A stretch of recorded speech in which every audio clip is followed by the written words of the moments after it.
नमस्कार दोस्तों, स्वागत है आपका यूट्यूब पीके स्टडी मटेरियल्स में। आज हम लेकर आए हैं एनसीईआरटी क्लास 12th का हिस्ट्री अध्याय में देखेंगे कि कौन कौन चैप्टर है। तो करीब 12 चैप्टर है इसमें। आज देखेंगे ये जो है UPSC, BPSC, SSC, railway banking और अन्य प्रतियोगी परीक्षाओं के लिए बेहद महत्वपूर्ण है। वीडियो को अंत तक जरूर देखें क्योंकि सभी प्रश्न परीक्षा की दृष्टि से बेहद ही महत्वपूर्ण है। ठीक है, तो क्वेश्चन की तरफ चलते हैं। ये पहले अध्याय देख लेते हैं।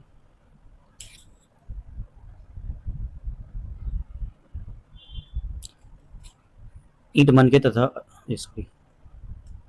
ईंट मन के तथा अस्थिर हड़प्पा सभ्यता, राजा किसान नगर आरंभिक राज्य अर्थव्यवस्था, बंधुत्व जाति तथा वर्ग आरंभिक समाज, विचारक विश्वास इमारतें संस्कृति विकास, यात्रियों के नजरिया समाज के बारे में उनकी समझ, भक्ति सूफी परंपराएं धार्मिक विश्वासों में बदलाव और श्रद्धा ग्रंथ, एक साम्राज्य की राजधानी विजयनगर, किसान जमींदार और राज्य, उपनिवेशवाद और देहात, विद्रोही राज्य 1857 का आंदोलन उसके व्याख्यान, महात्मा गांधी और राष्ट्रीय आंदोलन, संविधान का निर्माण एक युग की शुरुआत। ठीक है, तो क्वेश्चन की तरफ चलते हैं।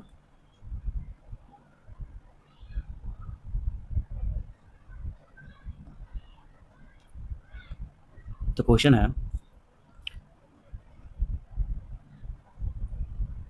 किस हड़प्पाई स्थल पर नहरों के अवशेष मिले हैं? सोर्तुघई, हड़प्पा, लोथल, धौलावीरा। तो इसका आंसर हो जाएगा सोर्तुघई। ठीक है, नेक्स्ट क्वेश्चन है हड़प्पाई बस्तियों के संदर्भ में निम्नलिखित कथनों पर विचार करें। पहला है सामान्यतः हड़प्पा स्थलों की बस्तियां दो भागों में विभाजित होती थी। ठीक है, एक छोटा लेकिन ऊंचाई पर बनाया गया जिसे दुर्ग कहा जाता था, दूसरी कहीं अधिक बड़ा लेकिन नीचे बनाया गया जिसे निचला शहर कहा गया। ठीक है, ये भी सत्य कथन का चयन करना था, तो दोनों सत्य है। ठीक है, नेक्स्ट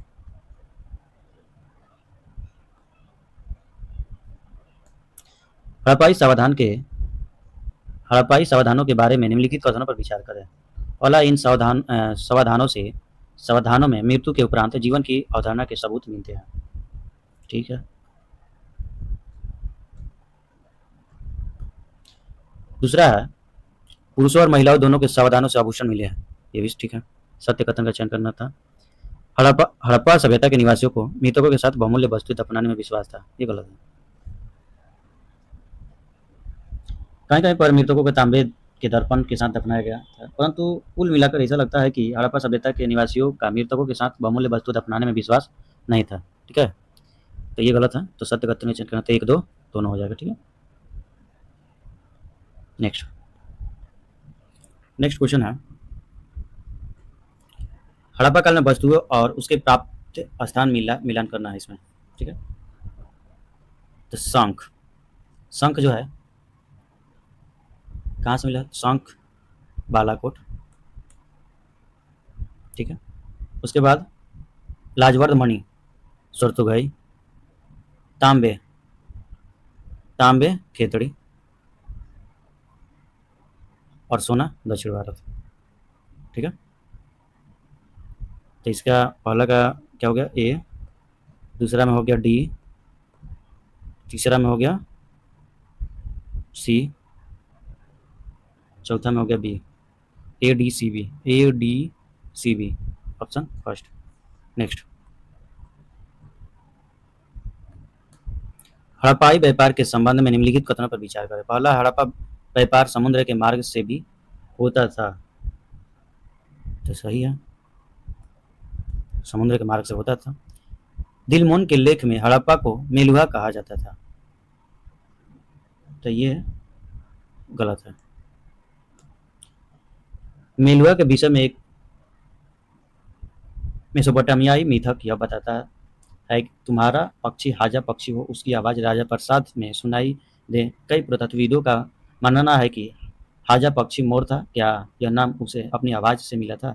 ऐसा संभव है कि ओमान बहरीन मेसोपोटामिया से संपर्क सामुद्रिक मार्ग से था। मेसोपोटामिया के लेख मेलुहा को नाविकों का देश कहते हैं। इसके अतिरिक्त हम मुहरों और जहाज़ों तथा नावों के चित्रांकन पाते हैं। ठीक है, नेक्स्ट क्वेश्चन देखते हैं। तो इसका क्या आंसर हो जाएगा? तो इसका आंसर हो जाएगा ओनली 1। ठीक है, नेक्स्ट नेक्स्ट क्वेश्चन है, हड़प्पाई बाटों के संदर्भ में निम्नलिखित कथन पर विचार करें। बाट सेलखड़ी नामक पत्थर से बनाए जाते थे। इन बाटों के निचले मानदंड दशमलव थे, जबकि ऊपरी मानदंड द्विधारी प्रणाली का अनुसरण करते थे। दोनों गलत है। इसका ये भी गलत है और ये भी गलत है। विनिमय बाटों की एक सूक्ष्म या परिशुद्ध प्रणाली द्वारा नियंत्रित थे। ये बाट सामान्यतः चट नामक पत्थर से बनाए जाते थे और आमतौर पर ये किसी भी तरह के निशान से रहित घनाकार होते थे और इन बाटों के निचले मानदंड द्विधारी 1 2 4 8 16 32 इत्यादि 12,800 तक था। जबकि ऊपरी मानदंड दशमलव प्रणाली का अनुसरण करते थे, तो छोटे बाटों का प्रयोग संभवतः आभूषणों और मानकों को तौलने के लिए किया जाता था। धातु से बने तराजू के पल्लड़े भी नहीं पड़े हैं। ठीक है, नेक्स्ट। इसमें क्या हो जाएगा आंसर? ना तो एक ना ही दो। नेक्स्ट, हड़प्पा सभ्यता के अंत होने के संदर्भ में असत्य कथन का चयन करना है। नई बस्तियों में आबादी बढ़ने लगी थी। हड़प्पा स्थलों के भौतिक संस्कृति में बदलाव आया। एक सुदृढ़ एकीकरण के तत्व का अंत हो गया था। हड़प्पाई बस्तियों की संख्या कम हुई। तो इसका डी आंसर हो जाएगा। हड़प्पाई बस्तियों की संख्या कम हो गई। ये असत्य कथन चयन करना था। ठीक है, नेक्स्ट।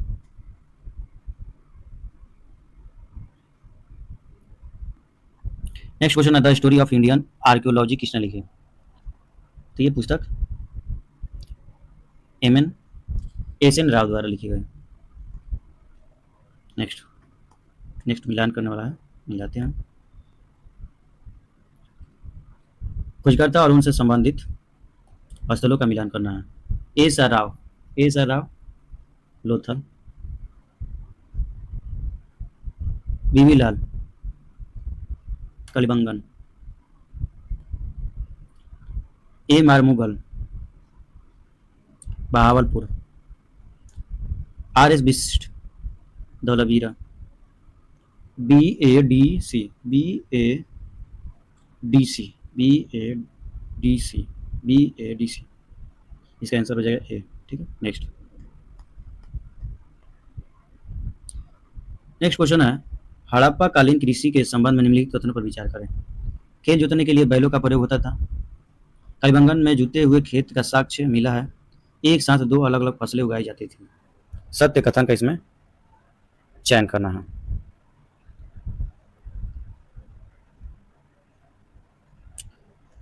तो पहला खेत जोतने के लिए बैल का प्रयोग होता था। ठीक है, कलिबंगन में जुते हुए खेत का साक्ष्य मिला, ये भी सही है। इसे साथ दो अलग अलग फसलें उगाई जाती थी, ये भी सत्य है। तो दोनों तीनों सही है। तो इसका आंसर हो जाएगा डी। ठीक है, नेक्स्ट।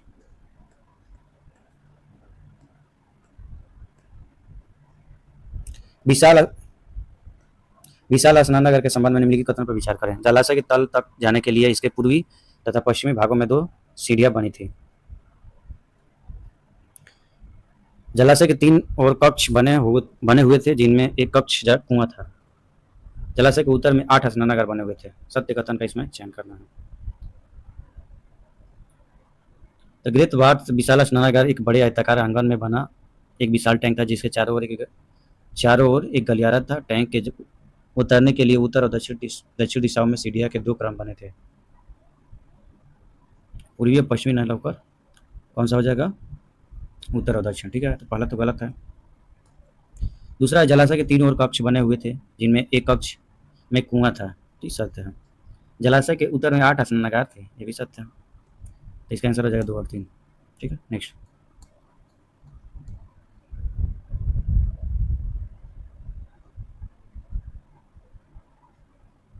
हड़प्पाई अभिलेखों के संबंध में निम्नलिखित कथनों पर विचार करें। सर्वप्रथम जेम्स फिशर ने हड़प्पाई लिपि समझी।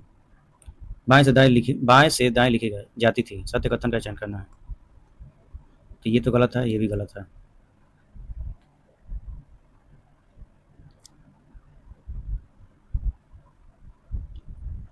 तो इसका आंसर हो जाएगा क्या? ना तो 1 ना ही 2। ठीक है,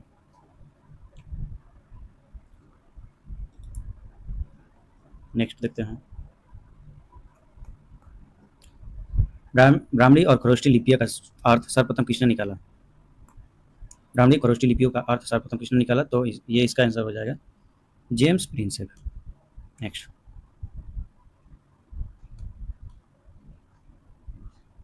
अशोक के अभिलेखों के संदर्भ में निम्नलिखित कथनों पर विचार करें।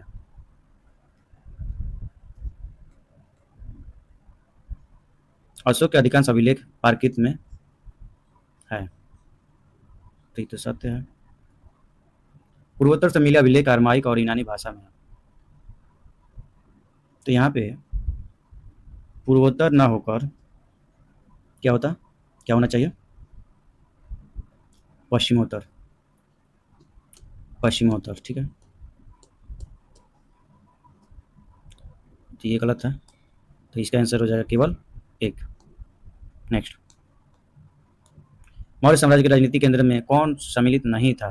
तक्षशिला, तोसली, सुवर्णगिरी, काशी, तो इसका आंसर हो जाएगा काशी। नेक्स्ट,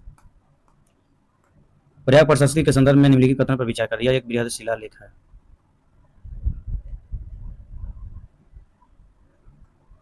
सत्य कथन का चयन करना है, तो ये गलत है। पर्याय प्रशस्ति प्राकृत भाषा में लिखी गई थी, ये भी गलत है। इलाहाबाद स्तंभ लेख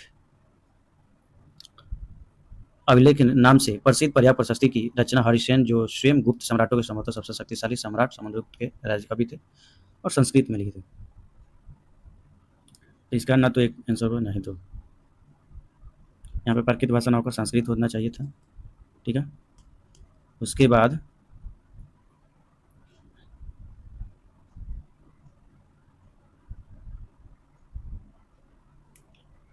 एक सेकंड, हाँ, तो इसका आंसर क्या हो जाएगा, कौन सा नंबर पा रहे थे, हाँ 16, 16, ठीक है, तो दोनों गलत है, तो इसका आंसर हो जाएगा डी, ठीक है। नेक्स्ट, जातक कथा किस भाषा में लिखी गई है? जातक कथा किस भाषा में लिखी गई है? पाली, प्राकृत, संस्कृत, ब्राह्मी, तो इसका आंसर हो जाएगा पाली। नेक्स्ट, छठी शताब्दी ईसा पूर्व के संबंध में निम्नलिखित कथन पर विचार करें। इस काल में भारत में प्रथम नगरीकरण आरंभ हुआ, गलत है। विभिन्न धार्मिक विचारधाराओं का विकास हुआ, धार्मिक विचारधाराओं का विकास हुआ, ये दूसरा सत्य है। लोहे का प्रथम बार प्रयोग हुआ, ये गलत है, इसका आंसर केवल हो जाएगा 2, ठीक है। छठी शताब्दी ईसा पूर्व के अक्सर शुरुआती भारतीय इतिहास में एक अहम मोड़ माना जाता है। वह दौर था जो शुरुआती राज्यों और शहरों से लोहे के बढ़ते इस्तेमाल, सिक्के के विकास वगैरह से जुड़ा हुआ है। इस दौर में अलग अलग तरह की सोच एवं सिस्टम भी उभरे, जिनमें बौद्ध धर्म और जैन धर्म शामिल है।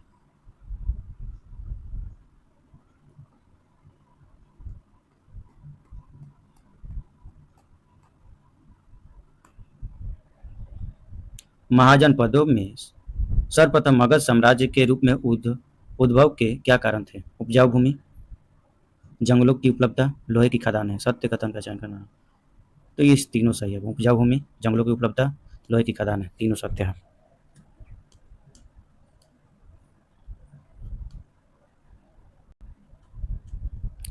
तमिल कम के अंतर्गत कौन से क्षेत्र सम्मिलित थे?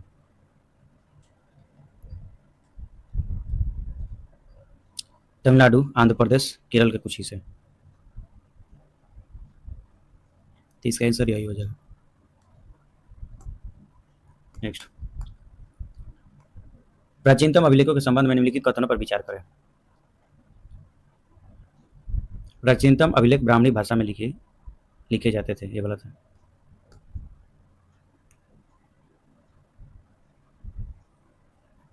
तमिल भाषा में भी अभिलेख मिलते हैं, तमिल भाषा में अभिलेख मिलते हैं, ठीक है, तो इसका आंसर हो जाएगा केवल 2। यहाँ पे ब्राह्मणी भाषा ना होकर प्राकृत होता तो सही हो जाता, ठीक है, ये गलत है, दूसरा सही है, तो इसका आंसर हो जाएगा 2, ठीक है। नेक्स्ट, मनुस्मृति का संकलन किस कालखंड में किया गया? 500 ईसा पूर्व से 1000 ईसा पूर्व, 600 ईसा पूर्व से 400 ईसा पूर्व, 200 ईसा पूर्व से 200 ईस्वी, तो इसका आंसर यही हो जाएगा सी, 200 ईसा पूर्व से 200 ईस्वी पूर्व, 200 ईस्वी, ठीक है। नेक्स्ट, पुरुष सूक्त जिसमें चारों वर्णों की उत्पत्ति का अंश शामिल है किस वेद से संबंधित है? ऋग्वेद, यजुर्वेद, सामवेद, अथर्ववेद, तो इसका आंसर हो जाएगा ऋग्वेद।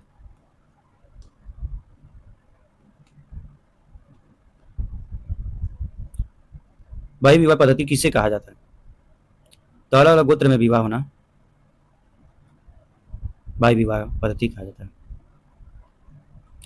ठीक है, तो इसका आंसर क्या हो जाएगा?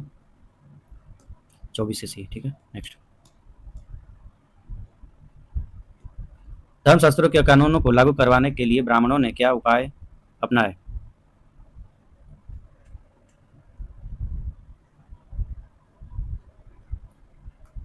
तो पहला है वर्ण व्यवस्था को देवीय व्यवस्था बताया। ठीक है, शासकों को इस व्यवस्था को लागू करवाने का उपदेश दिया, ये भी ठीक है।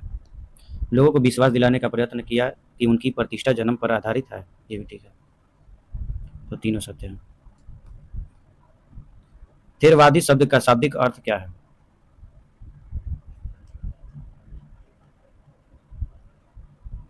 तो इसका आंसर हो जाएगा पुराने सामाजिक शिक्षकों के मार्ग की अनुयायी। नेक्स्ट।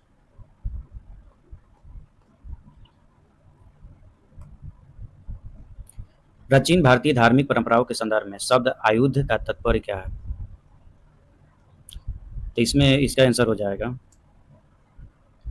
मूर्तियों में देवताओं द्वारा धारण किए गए अस्त्र शस्त्र या शुभ वस्तुएं। तो इसका आंसर हो जाएगा 27 से। नेक्स्ट। बौद्ध संघ तथा महिलाओं के संबंध में निम्नलिखित कथनों पर विचार करें। प्रारंभ में बौद्ध स्त्रियों के संघ में प्रवेश करने के विरुद्ध थे। ठीक है। जिन बौद्ध विष्णुओं ने निर्वाण प्राप्त कर लिया उन्हें थेरिक कहा गया, ये भी ठीक है। सत्य कथन का चयन करना था, तो दोनों सत्य है। नेक्स्ट।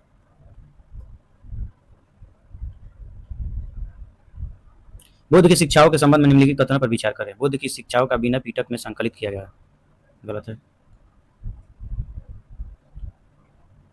बुद्ध की शिक्षाओं को उन कहानियों से फिर से बनाया गया जो मुख्य रूप से शुद्ध पीटक में मिलता है, न कि बिना पीटक में। ठीक है।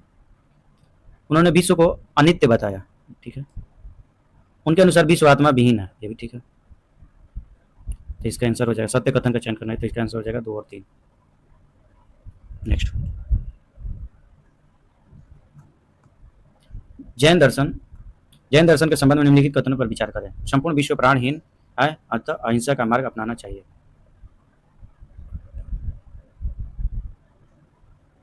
ठीक है, सत्य कथन का चयन करना है, पहला सही है। कर्म से मुक्ति के लिए त्याग आवश्यक है, ये भी सही है। सत्य कथन का चयन करना था, तो दोनों सही है।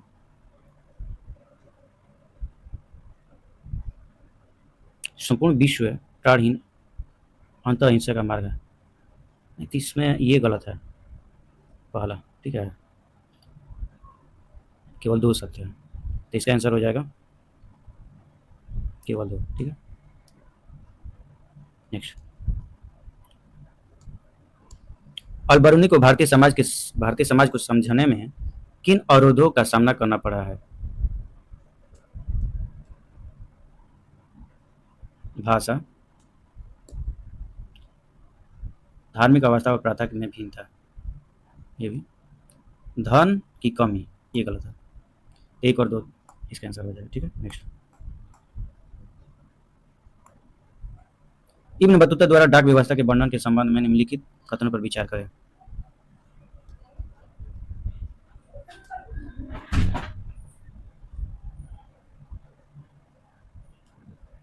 भारत में 2 प्रकार की डाक व्यवस्था है। डाक व्यवस्था जिसे उल्लू कहा जाता है, ठीक है। पैदल डाक व्यवस्था को दावा कहा जाता है। पैदल डाक व्यवस्था के अश्व डाक व्यवस्था से अधिक तीव्र होती है। सत्य कथन का चयन करना, तीनों सही है। Next. Travels in Mughal empire किसने लिखे? तो इसका आंसर हो जाएगा फ्रांसवा बर्नियर। प्राच्य निरकुंशवाद के सिद्धांत को किसने विकसित किया? तो इसका आंसर हो जाएगा मॉन्टेस्क्यू। निम्नलिखित कथनों पर विचार करें। पहला है मध्यकाल में भारत में दासों का व्यापार बड़े पैमाने पर होता था, सत्य बात है। दासों का इस्तेमाल मुखबिरी में किया जाता था, ये भी सत्य है। बर्नियर ने सती प्रथा के बारे में विस्तार से लिखा, ये भी ठीक है। तीनों सत्य है।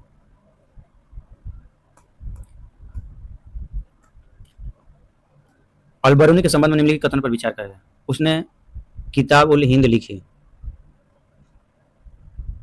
ठीक है। उसने अपना लेखन अरबी भाषा में किया, ठीक है। वो 12वीं शताब्दी में भारत आया,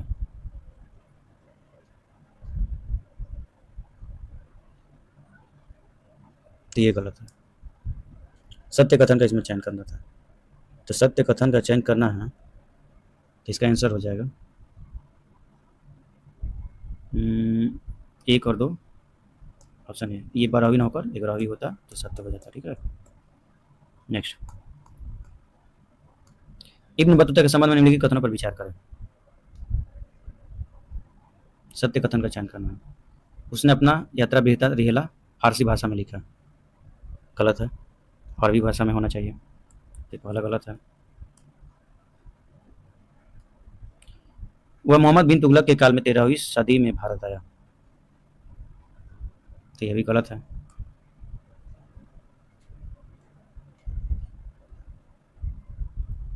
तेरहवीं ना होकर यहाँ पे 14वीं होना चाहिए, ठीक है।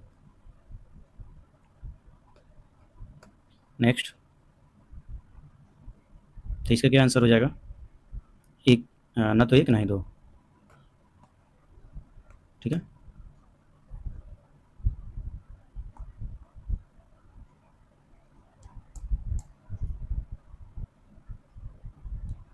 निम्नलिखित कथनों में से असत्य कथन का चयन करना है।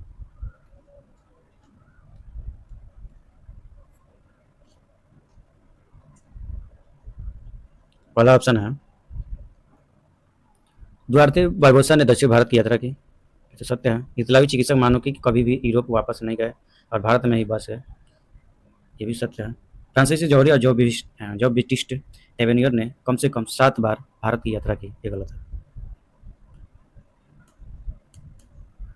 काम नहीं कर रहा है, तो इसका आंसर क्या हो जाएगा? 38 का सी, ठीक है। नेक्स्ट,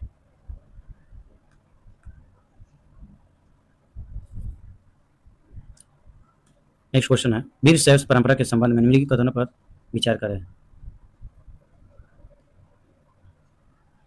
तो इसका उद्भव 13वीं शताब्दी में कर्नाटक में हुआ,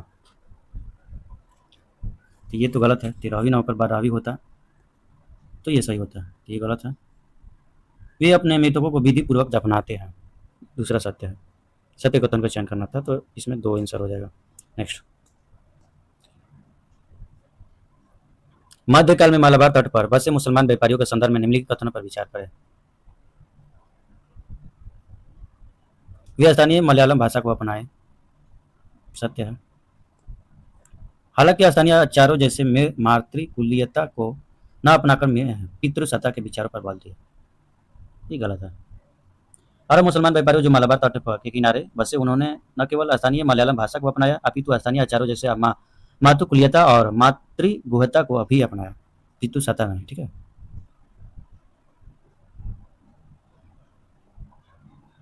तो केवल 1 हो जाएगा इसमें आंसर,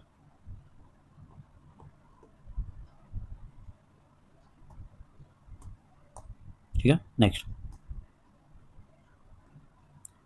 सूफी मत के विकास के संदर्भ में निम्नलिखित कथनों पर विचार करें। इन्होंने धर्मचार्यों द्वारा की गई कुरान और सुन्ना पैगंबर के व्यवहार को बौद्धिक व्याख्या की आलोचना की, ठीक है। सूफियों ने कुरान की व्याख्या अपने निजी अनुभवों के आधार पर की, ये भी ठीक है। सत्य कथन का चयन करना था, तो 1 2 दोनों हो जाएगा। नेक्स्ट, कि सिख गुरु की रचनाओं को अंतिम रूप से शामिल कर सिख के धार्मिक ग्रंथ को गुरु ग्रंथ साहिबा कहा गया। गुरु नानक, गुरु अर्जुन देव, गुरु तेग बहादुर, गुरु गोविंद सिंह, तो इसका आंसर हो जाएगा गुरु तेग बहादुर। मीरा के गुरु कौन थे? तो मीरा के गुरु कौन थे? तो इसका आंसर हो जाएगा दयादास। नेक्स्ट, महान लघु परंपरा के संबंध में निम्नलिखित कथनों पर विचार कर रहा है। यह संपूर्ण भारतीय समाज के संस्कृति आचरण का वर्णन करता है, सत्य कथन का चयन करना है, तो ये तो गलत है। जिन कर्मकांडों और पद्धतियों का अनुकरण समाज के प्रभुत्व वर्ग करते थे, उन्हें महान परंपरा कहा गया। दूसरा सत्य है। स्थानीय लोकचारों का पालन लघु परंपरा कहा गया, ये भी ठीक है। 2 और 3 इसका आंसर हो जाएगा। नेक्स्ट,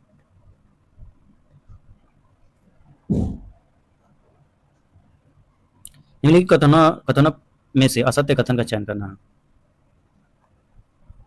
अंडाल एक नयनार स्त्री भक्ति थी, यही असत्य है। नेक्स्ट,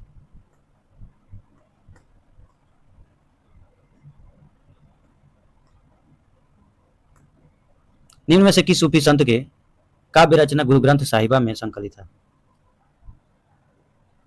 इसका आंसर हो जाएगा बाबा फरीद। नेक्स्ट, हम्पी के भग्नावशेष की खोज किसने की? Campbell, Colin Mackenzie, George Marshall, Thomas Hickey. तो इसका आंसर हो जाएगा मैकेंजी, कॉलिन मैकेंजी। ठीक है। नेक्स्ट, कृष्णदेवराय ने अपने मां के नाम पर किस नगर की स्थापना की? इसका आंसर हो जाएगा नागलपुरम। नेक्स्ट,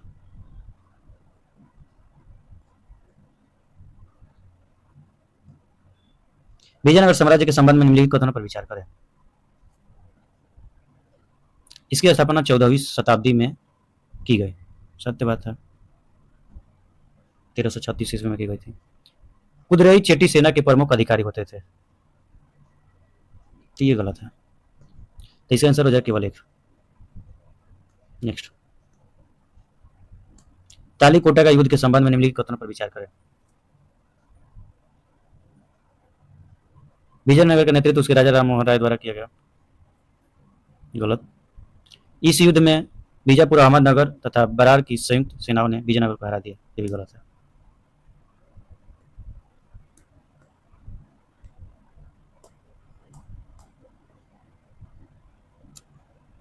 सत्य कथन का चयन न तो 1 न ही 2, इसका आंसर हो जाएगा डी। नेक्स्ट,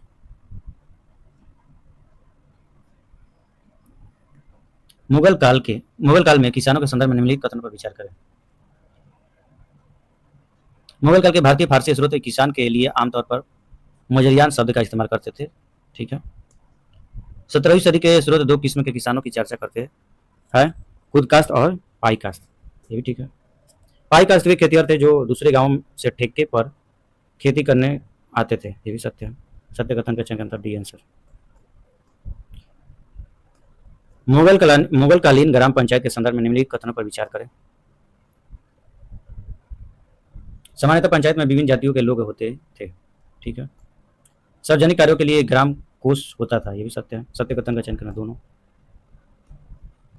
असम में पायक कौन थे? तो असम में पायक जमीन के बदले सैनिक सेवा देने वाला पायक थे। नेक्स्ट, मुगल कालीन राजस्व कर के संबंध में निम्नलिखित कथनों पर विचार करें। कर के लिए निर्धारित रकम को जमा कहा जाता था। अमीर गुजार राजस्व कर वसूलने का कार्य करता था। खेती और नकद भुगतान द्वारा ही कर अदा कर सकता था, ये गलत है। तो इसका आंसर हो जाएगा 1 और 2। नेक्स्ट,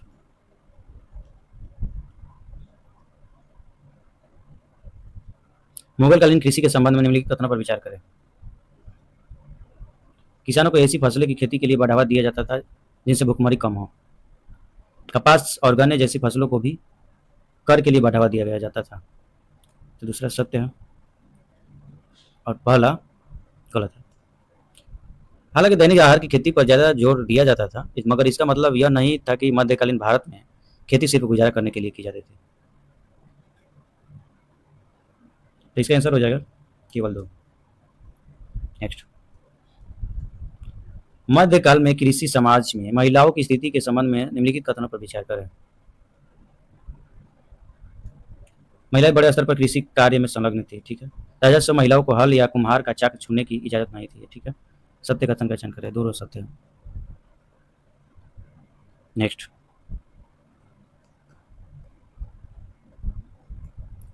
इस्तिमरारी बंदोबस्त के संबंध में इस्तिमरारी बंदोबस्त के बाद कुछ प्रारंभिक दशकों में जमींदार अपना राजस्व मांग को आधा करने बराबर कोताही करते रहे, इसके कारण संदर्भ में असत्य कथन का चयन करना है।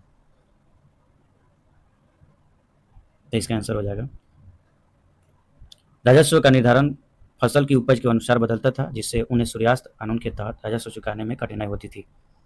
नेक्स्ट, कंपनी ने जमींदारों को नियंत्रित करने के लिए क्या क्या प्रयास किया?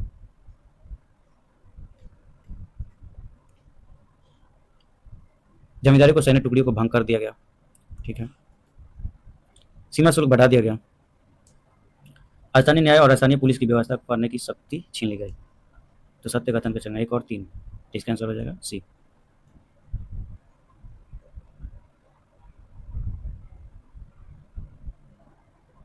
जोतदार किन्हें कहा जाता था? तो इसका आंसर हो जाएगा धन्य किसानों के वर्गों को।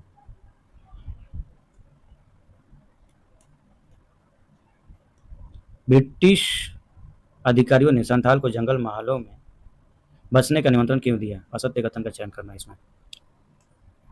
संथाल अस्थायी कृषि के लिए स्वेच्छा से सहमत थे, ठीक है। पहाड़ी जनजाति झूम खेती नहीं छोड़ना चाहते थे, ठीक है। संथालों से अंग्रेजों को अपेक्षाकृत अधिक राजस्व लाभ प्राप्त होता, ये भी ठीक है। संथाल अंग्रेजों के वन संपदा सुरक्षित रखते हुए खेती कर सकते थे, ये गलत है। तो असत्य यही हो जाएगा डी, इसका आंसर हो जाएगा डी, ठीक है। नेक्स्ट,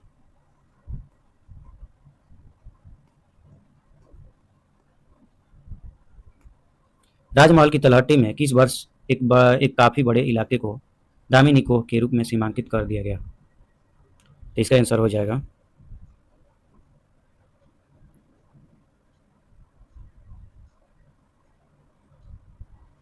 1800, ऑप्शन है 1830, 1832, 1833, 1836। इसका आंसर हो जाएगा 1832। पहाड़ी लोग खेती के अपने तरीके झूम खेती को आगे सफलतापूर्वक क्यों नहीं चला सके? संथालों के राजमहल की पहाड़ियों पर बसने के कारण, सर्वाधिक उर्वर जमीन उनके लिए दुर्लभ हो जाने के कारण, दोनों सत्य हैं। परिसीमन कानून के संबंध में निम्नलिखित कथनों पर विचार करें। इसने अंग्रेजों ने 1859 में रैयतों को ऋणदाताओं के शोषण से बचाने के लिए पारित किया गया, ठीक है। इसमें कहा गया कि ऋणदाता और रैयत के बीच हस्तांतरित ऋण पत्र केवल 3 वर्षों के लिए ही मान्य होगी। तो ये भी सत्य है, दोनों हो जाएगा आंसर।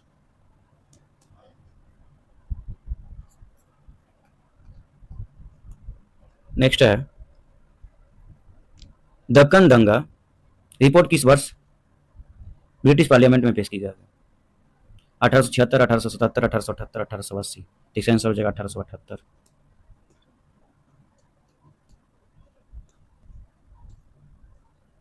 पांचवी रिपोर्ट के संदर्भ में निम्नलिखित कथनों पर विचार करें।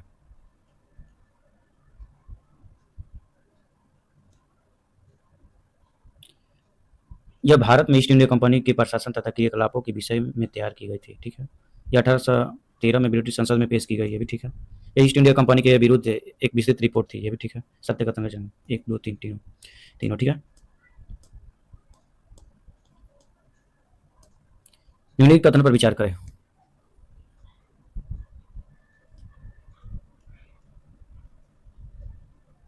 पहाड़ों तथा संथाल राजमहल के अस्थायी निवासी थे,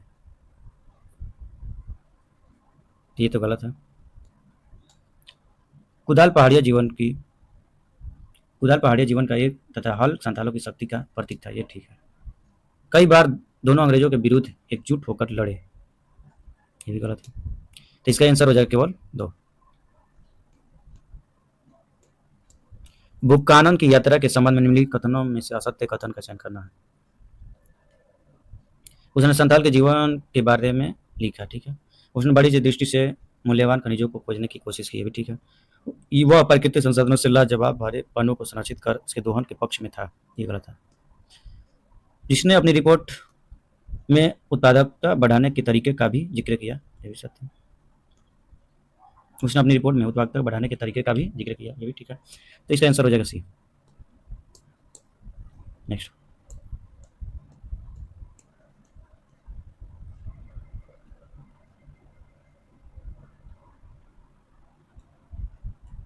1857 की क्रांति के पूर्व अफवाहों के संदर्भ में सत्य कूट का चयन करें। चर्बी वाले करतूत की बात अंग्रेज अफवाह मानते थे। भारतीय आम जनता में यह बात व्यापक थी और उनके धर्म को भ्रष्ट करने का प्रयास किया जा रहा था। सत्य है। अफवाहों को समाज सुधार कानून यथा सती प्रथा एवं हिंदू विधवा विवाह आदि के कारण बल दिया मिला। तीनों सत्य है।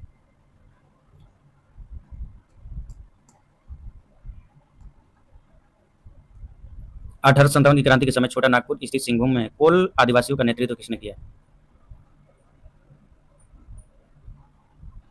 गोनू।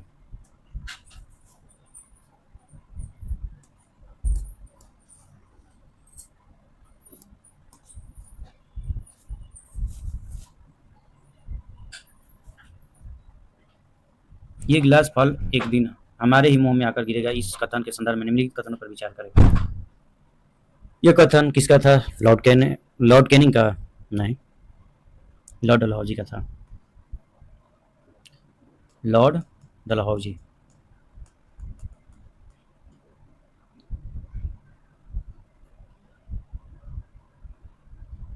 यह भारतीय साम्राज्य के संदर्भ में बोला गया।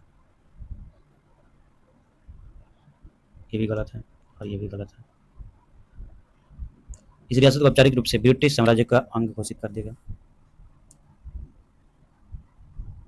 ये भारत के भारतीय साम्राज्य के नवावत के रियासत के बारे में कहा गया था। दोनों गलत है तो इसका आंसर हो जाएगा ना तो एक नहीं दो। सहायक संधि के संदर्भ में असत्य कथन का चयन करें। सहायक संधि लॉर्ड वेलेजली द्वारा 1798 में तैयार की गई। ठीक है। अंग्रेज अपने सहयोगी की बाहरी और आंतरिक चुनौतियों में रक्षा करेंगे। ये भी ठीक है। सहयोगी पक्ष के भू क्षेत्र में एक ब्रिटिश सैनिक टुकड़ी तैनात रहेगी। ये भी ठीक है। सहयोगी पक्ष के किसी शासक के साथ संधि तो कर सकेगा परंतु अंग्रेज की अनुमति के बिना किसी युद्ध में हिस्सा नहीं लेगा। ये गलत है। तो इसका आंसर हो जाएगा डी।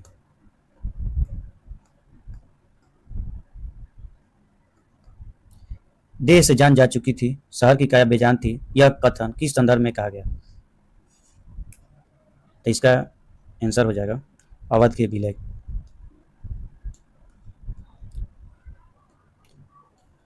एक मुश्त बंदोबस्त भू राजस्व व्यवस्था कब लागू किया गया? तो इसका आंसर हो जाएगा 1856।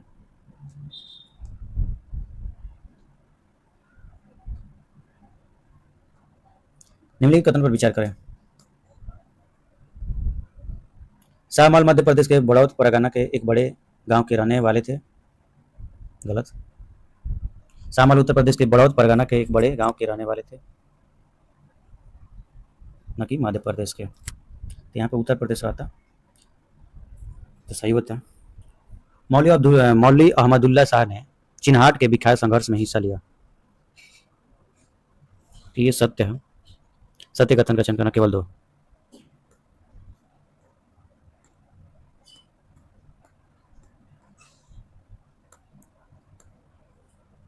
अवध के तालुकदारों के संबंध में निम्नलिखित कथनों पर विचार करें।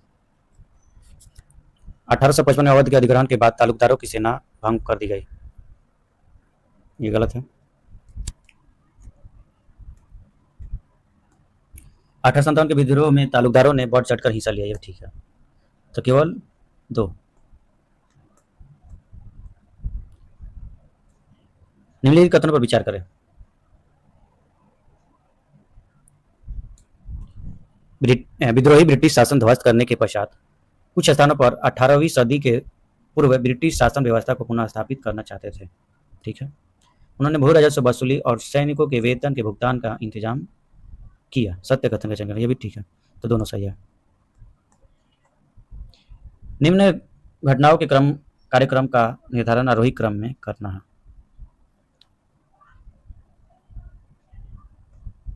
ठीक है।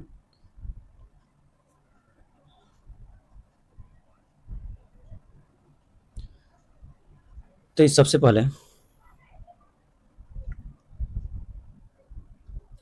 तो चंपारण का नील आंदोलन हुआ था तो 1917 में अहमदाबाद मिल आंदोलन 1918, खेड़ा आंदोलन 1918, प्रथम विश्व युद्ध के दौरान प्रतिबंध तो ये 1914। तो हो जाएगा सबसे पहले 4, 4 के बाद 1, 1 के बाद 2 और 3, 4, 1, 2, 3। इसका आंसर हो जाएगा 1। नेक्स्ट क्वेश्चन है, महात्मा गांधी का जीवनी किस विदेशी लेखक ने लिखी? Mark Henry, Louis Fischer, Alexander Mill, Karl Separd. इसका आंसर है लुई फिशर।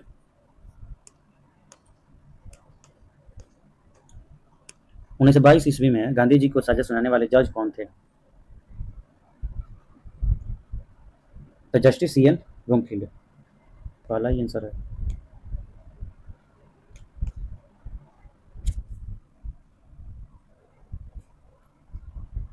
1922 तक गांधी जी ने भारतीय राष्ट्रवाद को एकदम परिवर्तित कर दिया। 1922 तक गांधी जी ने भारतीय राष्ट्रवाद को एकदम परिवर्तित कर दिया। इस कथन के संदर्भ में निम्नलिखित कथनों पर विचार करें। और ये रहा, इसमें असत्य कथन का चयन करना है। असत्य कथन का चयन करना है तो ये इसमें हो जाएगा, गांधी जी के आगमन के पहले भारतीय राष्ट्रवाद के स्वरूप मध्यवर्गीय था। महात्मा गांधी आमजन की तरह वेशभूषा धारण करते थे, जिसके कारण राष्ट्रवाद का स्वरूप व्यापक हुआ। पारंपरिक जाति व्यवस्था में प्रचलित मानसिक श्रम और शारीरिक श्रम की दीवार तोड़ने में गांधी जी ने महत्वपूर्ण भूमिका निभाई। असत्य कथन का चयन करना है इसमें, तो इसमें कोई भी नहीं होगा, तो इसका आंसर हो जाएगा डी। 1929 के कांग्रेस के वार्षिक अधिवेशन के संदर्भ में निम्नलिखित कथनों पर विचार करें। यह अधिवेशन जवाहरलाल नेहरू की अध्यक्षता में लखनऊ में किया गया था। ठीक है,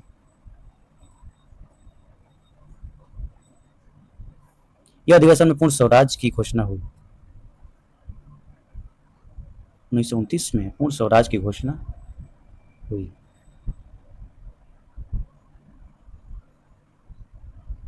ये भी तो सही लग रहा है, पूर्ण स्वराज की घोषणा हुई।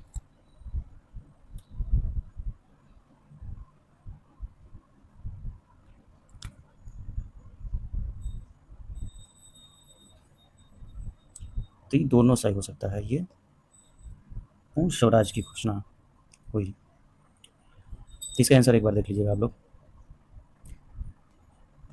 नेक्स्ट देखते हैं, दांडी यात्रा के संदर्भ में निम्नलिखित कथनों पर विचार करें। इस यात्रा को यूरोप और अमेरिकी प्रेस ने व्यापक कवरेज दी। यह पहली राष्ट्रवादी गतिविधियां जिसमें औरतों ने भी बढ़ चढ़कर हिस्सा लिया। दोनों सत्य है। असत्य पूछा है तो ना तो एक नहीं दो। नेक्स्ट, दूसरा गोलमेज सम्मेलन किस वर्ष लंदन में आयोजित हुआ? इसका आंसर हो जाएगा 1931। नेक्स्ट, वर्ष 1937 में हुए प्रांतीय चुनाव के संदर्भ में निम्नलिखित कथनों पर विचार करें। यह चुनाव 1935 में नए गवर्नमेंट ऑफ इंडिया एक्ट में सीमित प्रतिनिधियों शासक व्यवस्था की घोषणा के आधार पर हुए। ठीक है, वयस्क मताधिकार के आधार पर हुए चुनावों में कांग्रेस को 11 में से 8 प्रांतों में सफलता मिली।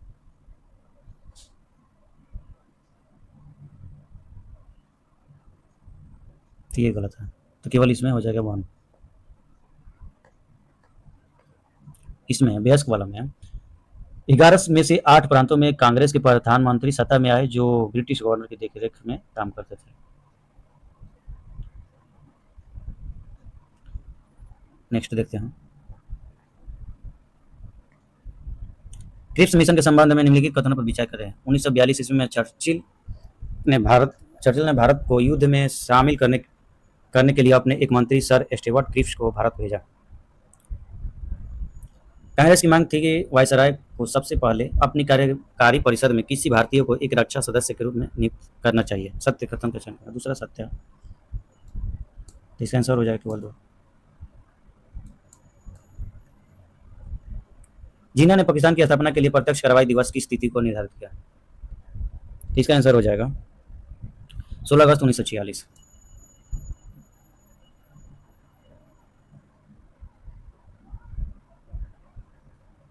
निम्नलिखित कथनों पर विचार करें। बाल गंगाधर तिलक ने बिपिन चंद्र पाल और लाला लाजपत राय होम आंदोलन के बाद राष्ट्रीय पटल पर उभर कर आए।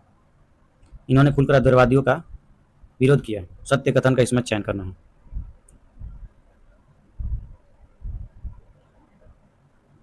तो पहला गलत है,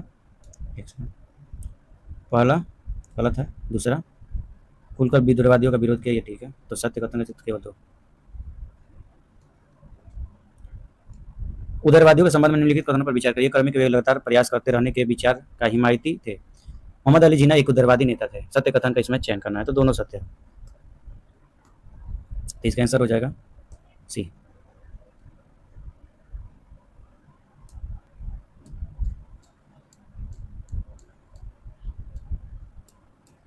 कैबिनेट मिशन के संदर्भ में निम्नलिखित कथनों पर विचार करें। कैबिनेट मिशन ने एक ऐसी संघीय व्यवस्था का प्रस्ताव रखा जिसमें भारत के भीतर विभिन्न प्रांतों को सीमित सहायता दी जा सकती थी। ठीक है। कांग्रेस तथा मुस्लिम लीग दोनों ने इसे अस्वीकार कर दिया भी। ठीक है, दोनों सत्य है।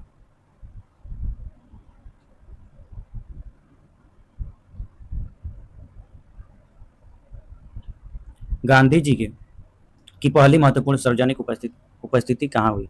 1916 के लखनऊ अधिवेशन में, बनारस हिंदू विश्वविद्यालय के उद्घाटन में, 1915 के अधिवेशन में, 1917 के चंपारण आंदोलन में। तो इसका आंसर हो जाएगा बनारस हिंदू विश्वविद्यालय के उद्घाटन में।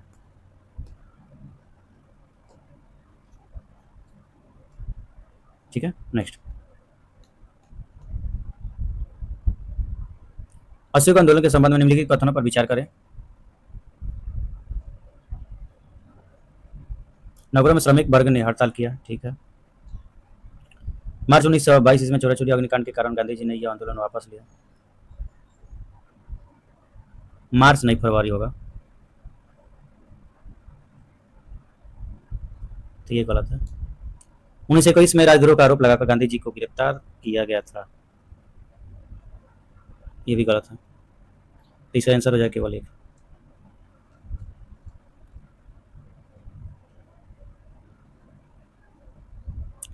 उस अगर इसमें सोच रहे हैं तो 1921 ना होकर 1922 होगा। मार्च 1922 हो जाएगा।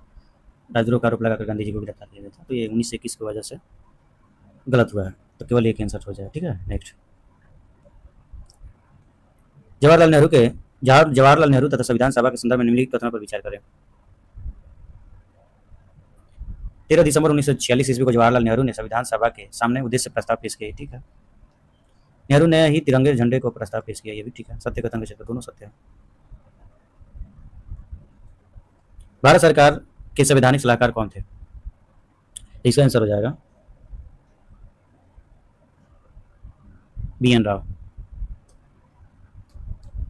भारत सरकार के मुख्य योजनाकार कौन थे?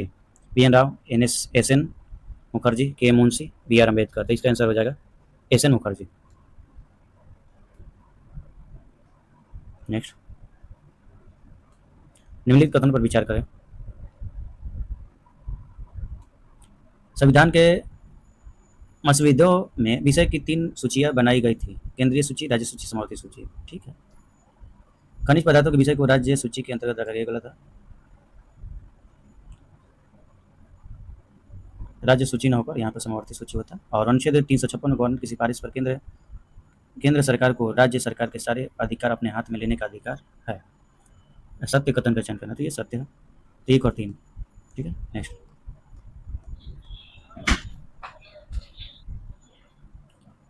नेक्स्ट सवाल है,